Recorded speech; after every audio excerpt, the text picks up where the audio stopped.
Well, howdy, folks. Today, I really was thinking about how we are descended from a common ape ancestor. And there I was at a Dunkin' Donuts, and I'm looking at all the people, and it's like it really dawned on me how ape-like we are. Look at my beard, furry like an ape. But it's not a bad thing. I can see the connection that we are apes. But far removed from the ancestral great ape from which we're derived. It's a long time ago, a very long time ago. And different races of apes went one direction, and the people stayed with their type of ape.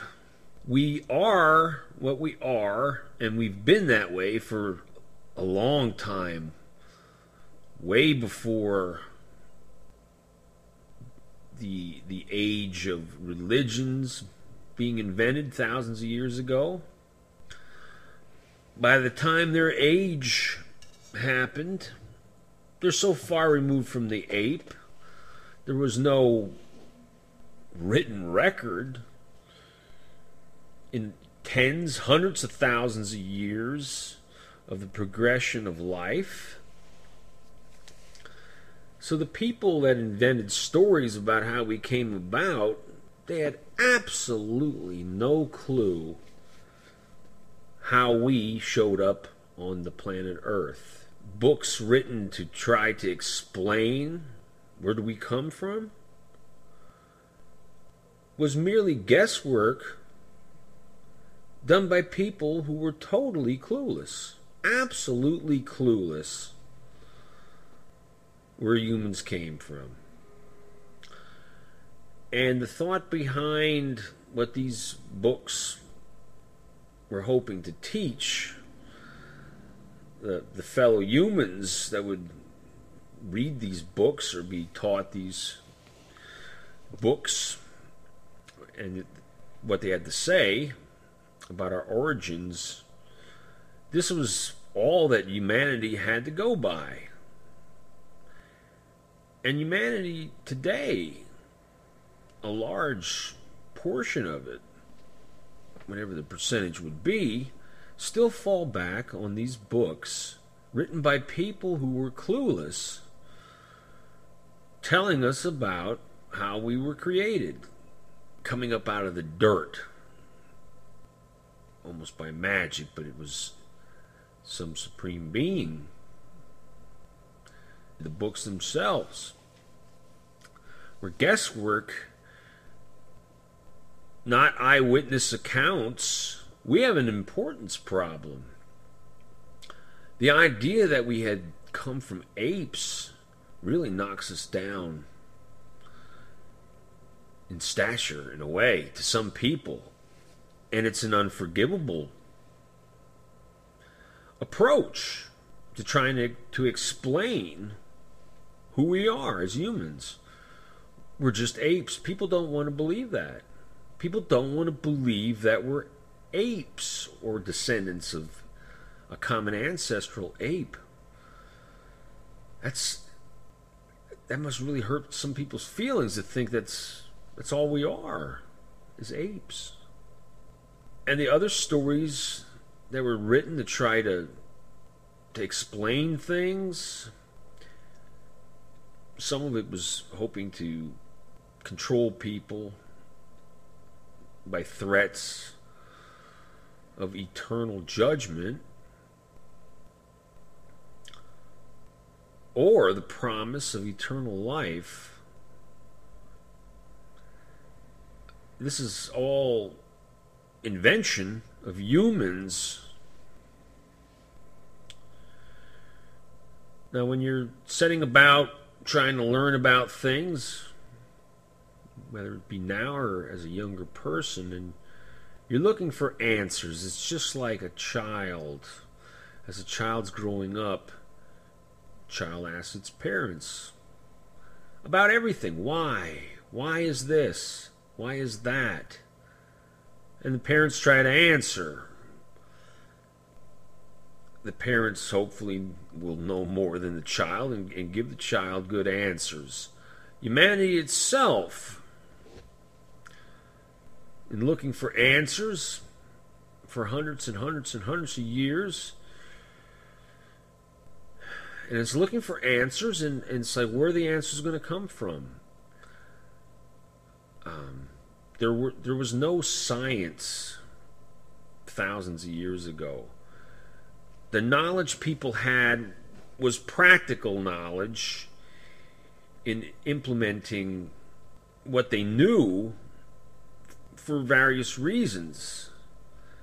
Things they knew would work, and they would use this knowledge to create things. But to explain the origin of the world, the universe, humans, this was beyond their knowledge, and they had no ability to try to figure out possibly what the reality of the origin of everything was. But people are hanging on to the idea of everlasting life. It's like, who wants to die? Once we have our consciousness and we're aware of ourselves, it's hard to imagine not having it. So it's kind of like candy. You can have a nice piece of candy. All you got to do is believe, and you can have this candy of eternal life. On the other hand, if you're a rotten person, then you're deprived of the candy. And the everlasting life you have can now be given over to judgment, into suffering, into pain for all eternity. This is the creation of minds of long ago that were clueless about reality. Beyond, like I said, to implement what they could figure out about things. In other words, people long ago made boats that would float in water. They figured out things. Did they really understand why the boat floated? You know, the displacement of the water was something that would float in it. You know, some of these observations they make would work as they would implement them. They see a tree floating in water. What happens if you do things with this tree, like hollow it out so you can crawl inside of it? Before you know it, you have like a dugout canoe. People were not stupid, but people did not have the ability to go beyond just their observations to come up with such things as the origin of life, even the meaning of life, if there is such a thing. I only believe that the meaning of life is life itself. That's what I'll tell people. You know, why? Why are we here? Well, it's kind of like just because. And for some people, that's not good enough. There's got to be more to it. There's always got to be more to it. What I'm looking at is historic reality of people long ago that were clueless, that they had made up stories. And those stories are with us today, and they're being held to as a hope. You know, people do not want to see what they consider their hope for eternal life, and all the promises or hopes that have been given to them. They don't want to see these things turned into nothing. They don't want to see themselves as the progeny of apes.